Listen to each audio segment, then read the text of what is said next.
Yo! Alors, bon, c'était censé être une chaîne des fouloirs où je sors des vidéos régulièrement sans me prendre la tête, mais au final, entre la première et la deuxième, il y a eu le temps d'avoir un deuxième confinement.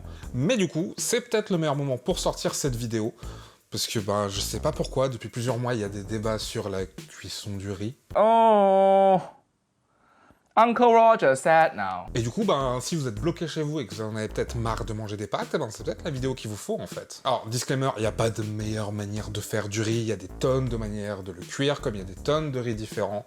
Là, on est juste là pour essayer de voir le truc le plus simple, qui demande pas beaucoup de supervision et qui est quasiment inratable, histoire d'arrêter de bouffer du riz en sachet qu'un goût de riz de la cantine du collège. C'est pas plus mal. C'est bien de kiffer ce qu'on bouffe aussi, non? Par contre, sérieusement, si vous en mangez plus de 2 fois par semaine, genre achetez juste un rice cooker, il y en a à 20 balles, ça se rentabilise ultra vite et ça vaudrait peut-être plus le coup que de juste faire des casseroles à chaque fois. Je sais pas. Enfin, bref.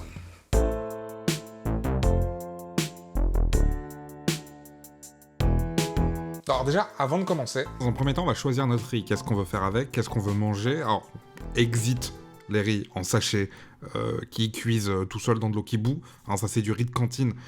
Quitte à bien bouffer à la maison, autant pas manger des trucs genre pas ouf. Et si vous trouvez ça bon, éventuellement, c'est peut-être que vous avez juste l'habitude, en fait.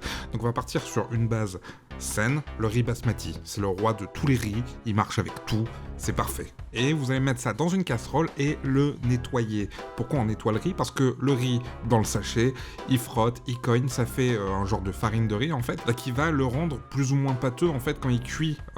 Et c'est pas ce qu'on veut, en fait, sauf si on veut du riz gluant, effectivement. Mais là, c'est pas ce qu'on veut. Donc on va le nettoyer, hein, juste vous balancez de l'eau dessus, vous touillez avec votre main. Alors, il y a juste à voir la gueule de la flotte pour savoir que c'est pas ça qu'on veut manger. Et vous allez répéter ça 2-3 fois. On veut pas que l'eau soit complètement transparente, mais on veut juste se débarrasser de la plus grosse partie de la farine de riz qui s'est accumulée. Alors vous allez mettre la dose de riz qu'il vous faut dans une casserole. En général, c'est inscrit sur le paquet.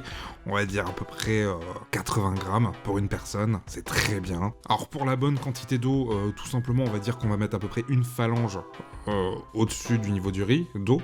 Alors c'est pas très précis, on a tous des phalanges différentes, hein, mais vu que le riz choisit, entre guillemets, lui-même la quantité de flotte dont il a besoin, il n'y a pas besoin d'être spécialement précis non plus. Ensuite, vous allez mettre ça sur une plaque à feu moyen fort, genre si votre plaque électrique elle va jusqu'à 9, vous allez mettre ça à 7, et laisser bouillir. Ça va commencer à faire des bulles, l'eau va commencer à s'évaporer, et pour savoir qu'il y en a assez qui s'est évaporé, tout simplement vous allez voir des trous se former dans le riz. Parce que ce qui est bien avec cette méthode, c'est que le riz choisit lui-même en fait la quantité d'eau dont il a besoin. Donc là, ces trous, c'est tout simplement l'eau qui continue d'être absorbée par le riz du fond, et du coup créer des trous en fait en se vaporisant.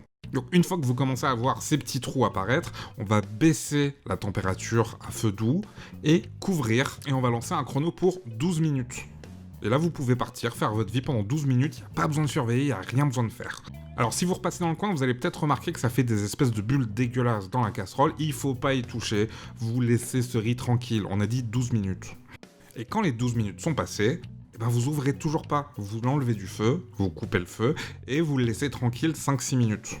Et quand ces 5-6 minutes sont passées, vous pouvez ouvrir, et le premier truc à faire, c'est délier le riz. Hein, vous prenez une cuillère, une spatule, ce que vous voulez, et vous touillez là-dedans, pour pas que le riz ait le temps de refroidissante, si jamais vous le mangez pas tout de suite, faire un espèce de bloc de riz, c'est pas ce qu'on veut, hein. Et voilà, du coup vous avez du riz qui a quand même une belle gueule, on va se l'avouer, et qui est prêt à être mangé tout parfait avec un effort minimal. Et croyez-moi, ça a rien à voir avec le Uncle Ben sans sachet dégueulasse. Et puis ben, avec quoi on le mange maintenant? J'ai envie de vous dire, ben, réponse dans la prochaine vidéo. Va falloir s'abonner, mettre un j'aime, la cloche, parce que bon, la chaîne elle va pas monter toute seule, hein. Et puis tant qu'à faire, si jamais vous faites du riz avec cette méthode, n'hésitez pas à me balancer si ça s'est bien passé ou pas. Si vos parents vont bien, si le confinement se passe bien aussi, parce que bon, c'est jamais bien de rester tout seul dans son coin, hein. N'hésitez pas à partager tout ça. Allez, à la prochaine.